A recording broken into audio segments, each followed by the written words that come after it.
লেবকিল্লি গো, লেবকিল্লি tea garden. বৃষ্টি স্নাত অবস্থায় আমরা ঘুরে বেড়াচ্ছি লেবকিল্লি টি গার্ডেন।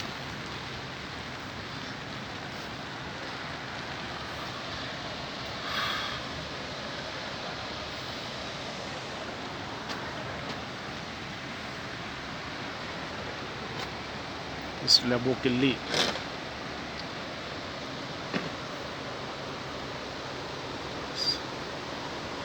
এটা ওদের টি ফ্যাক্টরি। এখান থেকে আমরা চা পাতা কিনবো। আশেকরা দেখে আগে থেকেই আছে এখানে। Very good. বৃষ্টি হচ্ছে।